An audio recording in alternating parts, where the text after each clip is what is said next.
Olá pessoal, vamos retomar o nosso tema, incidente de resolução de demandas repetitivas, que tem por fim, definir a tese jurídica a ser aplicada em outros casos análogos. Isso vem do direito alemão, do direito inglês, aliás, nada se cria, muito menos no Brasil. Tudo se copia, tudo se transforma. Dizem aí os entendidos intelectuais que só os gregos criaram, os demais copiaram. Mas tudo bem, apanhamos isso. Eu me lembro quando estava na comissão do Senado, era muito comum pedirmos livros, importava livro. O Senado, por sinal, deve ter a melhor, eu acho que tem a melhor biblioteca do país. E era muito importante verificar como os outros fazem, né? Diz o Einstein que é mais fácil ver o futuro enxergando por cima dos ombros dos outros. Não vamos reinventar a roda, embora nosso país seja extremamente jovem, descoberto, se é que foi descoberto mesmo, eu acho que houve um massacre aqui, nós já estávamos aqui há muito tempo, e aí descoberto há tão pouco tempo, e temos que verificar o que fazem na milenar Europa, sobretudo, isso porque, infelizmente, não temos o hábito de consultar esses sistemas jurídicos dos países asiáticos. Lamentavelmente, que a praticidade é muito maior, o processo civil japonês, eu conheço pouco, mas conheço e acho que seria bom. Mas em razão da dificuldade, até da língua, nós vamos aqui pela Europa mesmo. Nada contra isso, mas feitas as devidas adaptações. E uma vez feita a adaptação, pessoal, vamos falar do sistema brasileiro. Não precisa ficar como a intelectualidade brasileira, de um modo geral, pobre do ponto de vista mental, e fica sempre repetindo, sempre vomitando uma palavra ou outra. Eu até brinquei, esses dias eu estava numa palestra e o sujeito não falava 3 palavras sem citar um jurista alemão, Jürgen Habermas, e tudo ele falava e com esse H aspirado, como se estivesse falando em inglês, Habermas. E eu fui perdendo a paciência com isso, eu não tenho acanhamento de contar para vocês, e num dado momento falei inclusive sobre esse tema do senhor.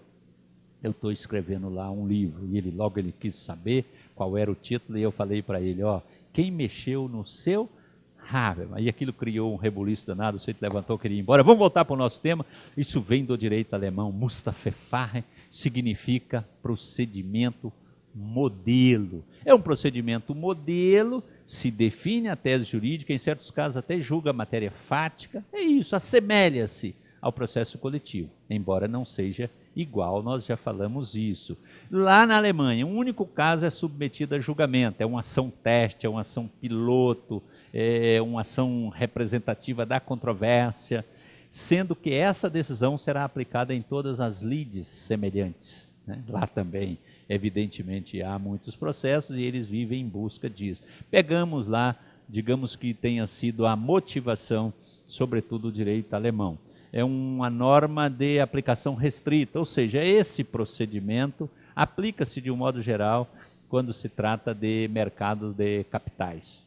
As pessoas têm um hábito maior de investir em bolsa, o brasileiro, pelo menos o brasileiro mais desconfiado, eu sou mineiro, sou leitor de Guimarães Rosa, a gente não põe a mão em cumbuca, em buraco de tatu, fica com medo de investir em algumas empresas, aqueles caras que têm grandes iates no Rio de Janeiro, é riquíssimo e acorda muito pobre. Mas lá na Europa as pessoas têm muito hábito de investir em bolsa e visa evitar prejuízos aos investidores, decidindo a questão numa tacada só. Muito bem, difere do direito brasileiro, do direito pátrio, por dirimir questões de fato e de direito. Define a tese, né? Assemelha-se mais a um processo coletivo, decide numa tacada só. Mas estou citando isso para que você saiba que nada se cria, tudo se copia. Processo civil brasileiro, se você pegar até a cognitio extra ordine lá do direito romano, é semelhante. E nisso não vai nenhuma crítica, é assim mesmo, nós nos vinculamos a esse sistema romano-germânico, e agora com uma tendência grande da comolização, sei lá, enfim, uma guinada para o direito saxão. Vamos para frente, pessoal, e tem a ver também com o processo coletivo. O processo coletivo surgiu na Inglaterra, né? Na Inglaterra e também nos Estados Unidos, há sim uma valorização extraordinária do processo coletivo. Aquele processo que decide sobre direitos coletivos, lato sensu, né? Os difusos, os coletivos estrito sensu e os individuais homogêneos. e numa tacada só decide todas as questões, e as pessoas interessadas que estiverem naquela situação, que forem abrangidas pela coisa julgada, poderão executar. Isso é um instrumento interessantíssimo, importantíssimo para desafogar o Poder Judiciário. Seria muito bom. No Brasil, isso não vale nada, nada o processo coletivo, porque assim quis o poder econômico, por via de consequência, os poderes políticos do país, passando aí pelo Palácio do Planalto, STJ e Supremo Tribunal Federal. Falo e comprovo. Nós temos aí a Lei da Ação Civil Pública, o Código de Defesa do Consumidor, mas a grande tacada contra isso foi a edição da medida provisória 2180. Era advogado da União e subscreve essa medida provisória. Um deles é o ministro, hoje ministro do Supremo Tribunal Federal, Gilmar Mendes, falando que não se aplica o processo coletivo quando se tratar de matéria tributária, de contribuição social, de fundo de garantia de tempo de serviço. Então já retirou do judiciário, que poderia resolver todas as questões tributárias, demanda de massa, eu volto a insistir, numa tacada só, isso não pode. Não pode porque o poder público não interessa por essa resolução em massa. Se ele cobra um tributo indevido, ele quer que cada brasileiro vá lá cobrar. Porque nós somos 200 milhões, quem sabe uns 500 mil irão ao judiciário, os demais não. E aí fica tudo desse jeito. E o processo coletivo aqui ficou assim, reduzido quase que a nada. No novo CPC há essa tentativa de coletivizar, há essa tentativa de estabelecer uma tese jurídica. É bom, até que não surja uma medida provisória, porque no meio do caminho haverá sempre uma medida provisória. Embora não haja urgência, vem e fala que esse dispositivo do Código de Processo Civil estará revogado. Não pensa que eu sou dado a esse vaticínio, sempre pensando no mal, sempre pensando na conspiração, mas eu já tenho algum tempo rodado, né? Só no judiciário eu me aposentei recentemente, agora sou advogado, mas só como juiz desembargador 25 anos, mas já fui promotor, tudo isso, e hoje com muita satisfação sou advogado, continuo na justiça, valorizo muito isso, mas o sistema brasileiro é muito perverso, né? O penal é só para determinada classe social, e esses processos que visam a celeridade não podem atingir o poder político, não pode atingir o governo, o Estado e também, de um modo geral, não atinge o poder econômico. Mas vamos para frente, surge o processo coletivo na Inglaterra e o incidente de resolução tem a ver com o processo coletivo. Um sistema processual civil dispõe sobre as demandas representativas, bem como uma espécie de ação teste que constitui um tipo de incidente não representativo. Enfim, está falando aí mais ou menos semelhante ao que ocorre no incidente e ocorre também e, sobretudo, na coletivização da ação individual, transformando-a em processo coletivo. E quando se fala em transformar a ação individual em processo coletivo, ou já iniciar uma ação coletiva, pressupõe sempre a existência de um órgão legitimado, um órgão que representaria, em tese, os interesses de todo nós. Então eu confio no Ministério Público, eu confio na Defensoria Pública, na associação das donas de casas que vão questionar, vão postular em juízo algum interesse ou direito que diga respeito também a mim. E ela me representa. Mas no Brasil, essa desconfiança toda, então só faz coisa julgada se me beneficiar. Estou falando me no sentido exemplificativo, evidentemente. Mas está aí as bases, né? E há algumas influências do direito brasileiro, nós já citamos, mas agora aqui no texto escrito para que você possa consultar quando quiser. Aqui a repercussão geral no recurso extraordinário, que isso é feito num só processo, 1, 2, 3, enfim, processo representativo daquela questão, e evita que fica decidindo a mesma questão, se há ou não repercussão geral. Decidido, aquilo vincula todos os graus de jurisdição. Se há repercussão, então vai decidir ou não aquele recurso. E o recurso repetitivo, lá no STJ, no RESP, isso está no artigo... Aqui está citando o NCPC, mas atualmente é o artigo 543-C. Decide-se aquela tese jurídica e ela vincula, de certa forma, constitui fonte formal do direito, uma tese definida em recurso repetitivo. Isso é do direito pátrio. E eu já citei aqui, não elaboramos texto, mas o incidente de resolução, o incidente de uniformização da jurisprudência também constitui uma influência, uma base, enfim, é importante distinguir, né? Cada um com as suas especificidades. Princípios. Bem, hoje nós sabemos que os princípios constituem normas. Então, o processo civil, que tem por fim regular o agir da jurisdição, num sentido bem amplo, né? Estabelece o poder, o dever dos juízes, no sentido lato, também os ônus e faculdades das partes, regula tudo a respeito do processo, e esse processo civil é constituído por regras, e as regras estão, sobretudo, no Código de Processo Civil, e nós já falamos do NCPC, o código que está por vir, e em princípios também. Os princípios integram, compõem as normas, eles servem para informar o direito constitucional, infraconstitucional, mas eles completam o sistema. E aqui citamos alguns princípios que foram determinantes para que se estabelecessem regras. E princípios também que serão utilizados na própria aplicação da regra, né?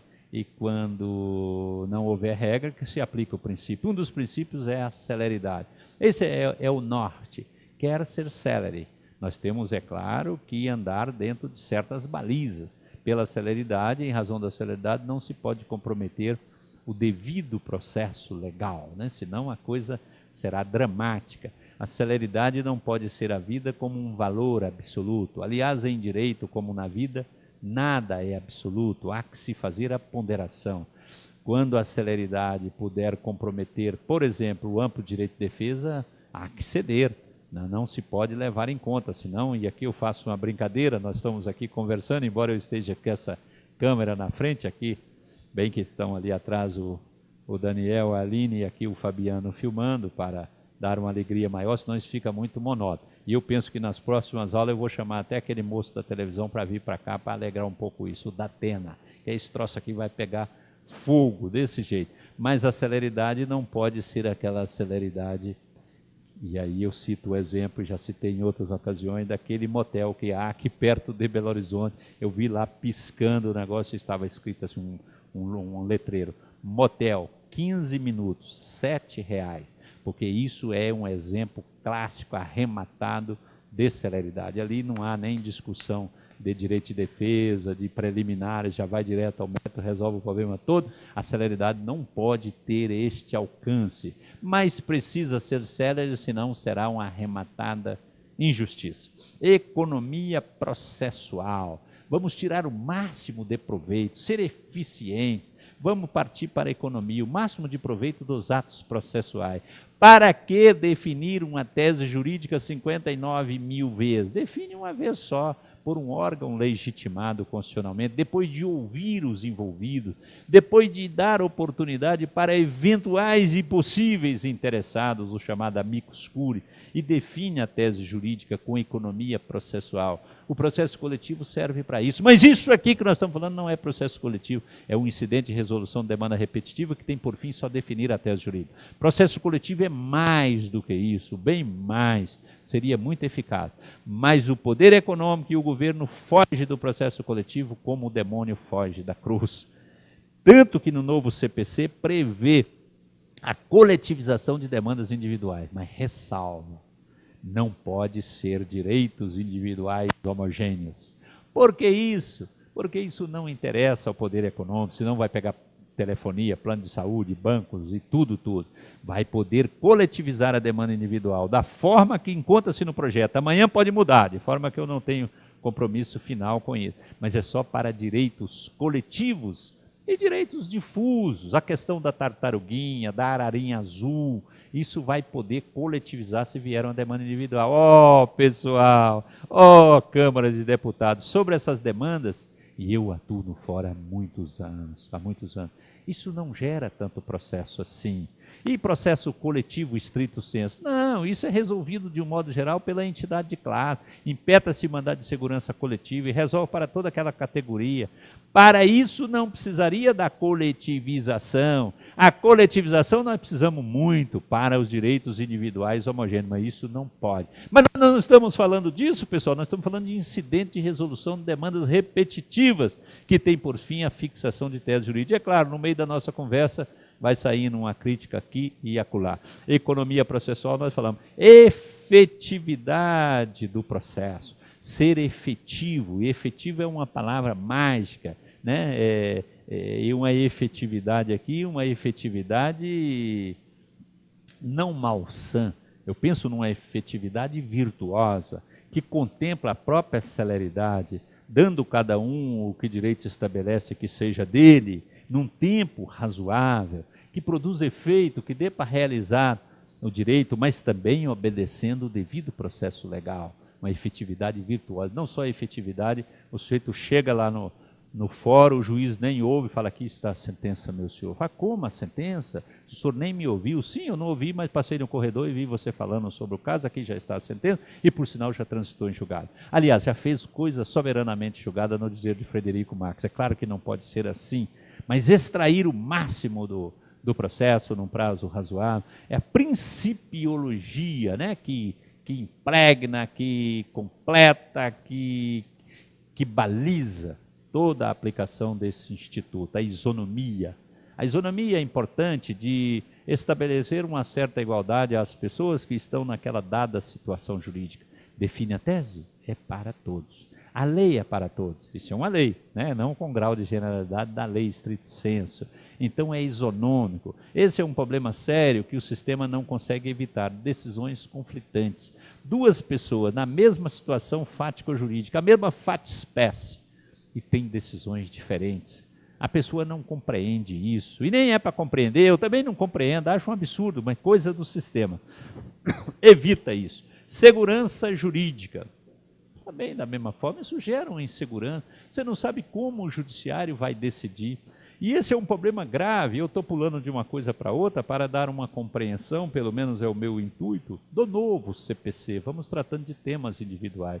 Esse é um problema sério da jurisprudência brasileira. Não gera segurança jurídica. Os tribunais decidem de um jeito hoje e de outro amanhã.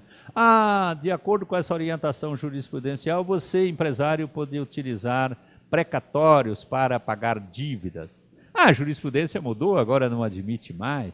Ora, mas eu comprei os precatórios aí no mercado no momento em que a jurisprudência permitia as decisões dos tribunais. Agora não se permite.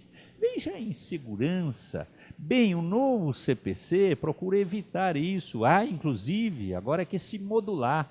Estou falando agora na visão do Código que está por vir. Há que se modular a jurisprudência. Se jurisprudência foi alçada, embora informalmente, eu estou falando isso por minha conta, mas sustento.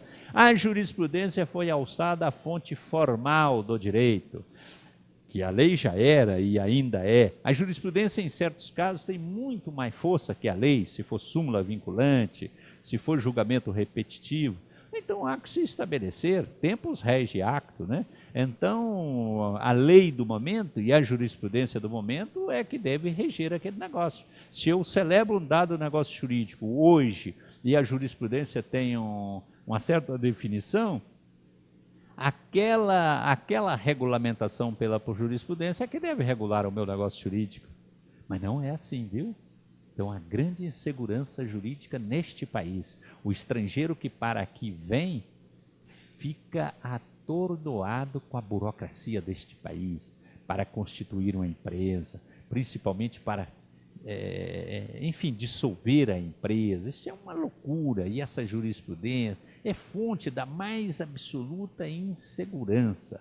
O novo CPC dá pelo menos um passo no sentido dessa segurança jurídica. Finalidades. Para quê? Qual o objetivo desse incidente de resolução de demandas repetitivas? Nós já falamos, de certa forma, impedir a coexistência de decisões conflitantes, garantindo a segurança jurídica sobre uma determinada questão jurídica. Eu vou saber que agora é assim. O juiz decidiu que é preto, o outro que é branco, o outro que é cor-de-rosa. Não, o tribunal entrou na jogada e falou, isso é roxo. Acabou. Roxo será até que se mude. Isso nada é eterno, né? E como a lei também pode ser revogada, pode haver outra disciplina. Também isso permite a revisão da tese jurídica. Finalidade, estabelecer uma decisão modelo a ser aplicada nos casos concretos que envolva a mesma questão de direito. Os fatos podem ser diferentes, mas a tese jurídica, a premissa maior, né? E nós vamos partir depois para a subsunção e valoração para extrair a conclusão. Mas a questão de direito será definida. Deste modo, pacifica o entendimento de determinada matéria. Não deixa de uniformizar a jurisprudência, porque definida essa questão jurídica, nessas demandas que se repetem ou têm aptidão para repetir, o próprio tribunal terá que aplicar aquela tese jurídica em julgamento de eventuais recursos. Será um órgão que tem uma certa hierarquia sobre os demais. De um modo geral, será o órgão que o regimento definir, mas o órgão que tem competência para uniformizar a jurisprudência. E aquilo obriga o próprio tribunal. Em se tratando de tese, eu já vou adiantando, que envolva opção pela constitucionalidade ou inconstitucionalidade da lei, né, no chamado controle difuso, que o controle concentrado cabe de regra ao Supremo Tribunal Federal, se a inconstitucionalidade for em face da Constituição Federal. Se for em face das constituições dos estados, aos tribunais de justiça. TRF não tem qualquer competência para julgar a ação de inconstitucionalidade abstrata. Mas aqui, se versar a tese jurídica deva perpassar a questão da constitucionalidade, aí, por força da própria Constituição, será julgado pelo órgão pleno ou órgão especial do tribunal. E por ser o órgão máximo, no âmbito do tribunal, ninguém poderá questionar. É claro que pode haver recurso extraordinário e a última palavra em matéria da Constituição será sempre do Supremo Tribunal Federal. Se for Constituição estadual, que pode surgir aí um conflito entre a estadual e a federal, e o Supremo é que vai dar a última palavra. Mas, enfim, eu estou falando aqui da força da tese jurídica que se for definida, diferentemente do incidente de uniformização de jurisprudência, que não, definida no Tribunal de Justiça, por exemplo, que não compele os juízes, é uma mera fonte de orientação. Só vincula o caso concreto. Tem que partir mesmo para um modelo deste. Fim ainda, a finalidade evita os problemas decorrendo dos mecanismos representativos de tutela coletiva, principalmente em relação à necessidade de legitimação extraordinária, ficção de extensão da coisa julgada. De certa forma, eu já falei isso. Nós temos um problema sério de representação ou de legitimação. Eu já falei. Eu não confio nos órgãos legitimados, estou falando isso em tese, viu? Deus me livre. Quem é legitimado para uma ação civil pública é defensoria, Ministério Público, associações, né? Mas coisa danada aqui no Brasil. Então, de repente, uma associação entra com a demanda e eu fico desconfiado. Fico achando que essa associação, tudo isso em tese, que Deus me livre de tamanha ofensa. Ela pode, os seus dirigentes, receber uns trocados do poder econômico e larga a demanda para lá e não produz provas. E não produzindo prova, poderia me prejudicar, a coisa julgada poderia me atingir. E não é por outra razão que o sistema orientou no sentido de a coisa julgada é segundo evento lit, segundo evento provazione. Dessa forma. Então nós temos esse problema sério que ficará evitado. E também essa ficção da extensão da coisa julgada. E aqui não terá isso, porque vai definir somente a tese jurídica. Definiu, eu pego aquela tese jurídica e vou levar para o processo individual. O juiz terá que fazer a subsunção, analisar os fatos, a prova continuará cabendo ao litigante individual. É só a tese jurídica que está definida. Compreendido isso? Bem, garantir maior finalidade, nós estamos falando de finalidade, garantir maior celeridade ao trâmite processual e a entrega do resultado almejado ao jurisdicionado em tempo razoável. Isso é uma garantia fundamental, inclusive expressa no texto constitucional, no artigo 5º, inciso 78. Tomar água aqui porque eu sou movido à água. e eventualmente até toma alguma bebida alcoólica, mas a água é fundamental. Vamos lá. Vamos agora descer a lei. A regulamentação começa no artigo 988 e vai até o 999. Desta forma, são 12 artigos. Isso do novo CPC. Do 988, e vou pegar aqui o meu tablet para ir lendo, do 988 nós vamos extrair aí os requisitos. Cadê? 988. 988, vale a leitura, é admissível, é cabível. É admissível incidente de resolução de demandas repetitivas. Quando? Estando presente o risco de ofensa à isonomia e à segurança jurídica, houver efetiva repetição de processos que contenha controvérsia sobre a mesma questão unicamente de direito. Houver efetiva repetição. Eu não posso, de acordo com esse conceito, apanhar um processo, chegou um processo, a meu ver, no tribunal, de regra em grau de recurso, não precisa necessariamente ser assim, e falar, isso aqui eu estou vendo, olha aqui, isso vai repetir. Essa demanda envolve telefonia? Não, tem que ter uma efetiva repetição. Os processos chegam ao tribunal e aos borbotões, né? Então é isso, o incidente pode ser suscitado perante o Tribunal de Justiça ou o Tribunal Regional Federal. O incidente somente pode ser suscitado na pendência de qualquer causa de competência do tribunal, qualquer causa, ou causa originária ou recurso. Tem que estar lá no tribunal, não pode, está aqui no primeiro grau e nós vamos suscitar. O pedido de instauração do incidente será dirigido ao presidente do tribunal. Está aqui, mas vamos começar por aqui. Controvérsia com potencial de gerar modificação de causa. Não é só o potencial, é claro, tem que ter a efetividade, ser efetiva. Demandas fundadas na mesma questão de direito, não de fato. Questão fática não serve. O tribunal não vai decidir matéria fática, só tese jurídica. A questão fática é lá naquela coletivização da demanda individual, dessa forma.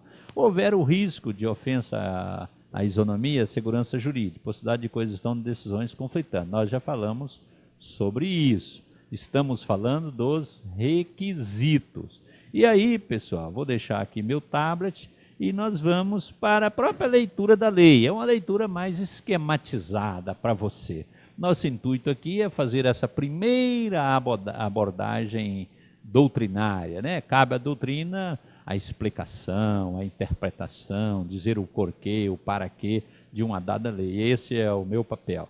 Estamos falando nesse primeiro momento para você e de futuro, é claro, esse tema será objeto de trabalhos doutrinários de minha autoria. Voltemos para o nosso assunto 988, suscitado perante Tribunal de Justiça ou Tribunal Regional Federal. É assim, em recursos lá, recurso de apelação ou causas originárias que se cometa ao tribunal. O juízo de admissibilidade e o julgamento deve ser feito pelo órgão do tribunal que o regimento interno indicar, sendo o plenário o órgão especial quando houver. 991, parágrafo 3º, vamos ver. O pedido 991, parágrafo 3º, vamos lá. Durante a suspensão, 991, aqui, vamos lá. A competência será do plenário ou do órgão especial do tribunal, quando ocorrer a hipótese do artigo 960. Bem, a versão que eu tenho, na versão, enfim, que isso muda muito, sabe? Eu estou com a versão hoje, amanhã será outra. A competência será do órgão que o regimento indicar. E, de preferência, o órgão incumbido da uniformização da jurisprudência. Depende de cada tribunal. Há tribunais, sobretudo esses tribunais menores, que a competência é do tribunal pleno. Os tribunais maiores têm um órgão especial, composto por 25, que julga ações de inconstitucionalidade, etc., tem uma competência extensa. Mas há também nos tribunais menores um órgão menor, um grupo de câmaras, por exemplo, incumbido do julgamento da jurisprudência. Será este órgão incumbido do julgamento da jurisprudência, mas não dá para eu definir, porque em Minas será uma coisa, na Bahia, Mato Grosso será outra. Agora, obrigatoriamente será do plenário ou do órgão especial. Quando versar sobre controle difuso de constitucionalidade. Aí não tem jeito, tem que ser assim. O projeto fala lá, refere-se ao artigo 960. É essa a interpretação. É necessário que o órgão indicado para o julgamento detenha competência para editar enunciado de súmula. Prioritariamente é quem é incumbido do julgamento da jurisprudência. A questão da edição de súmula vai depender. Edita súmula quando é julgado por maioria absoluta. Mas se versar sobre inconstitucionalidade, porque pode ser que a aplicação divergente recaia sobre inconstitucionalidade. Um juiz acha que a lei é constitucional, o outro acha que é inconstitucional. Em sendo essa a base, tem que ser no órgão especial ou onde não houver no plenário. Pessoal, vamos dar continuidade a esse assunto no nosso próximo bloco. Até daqui a pouco.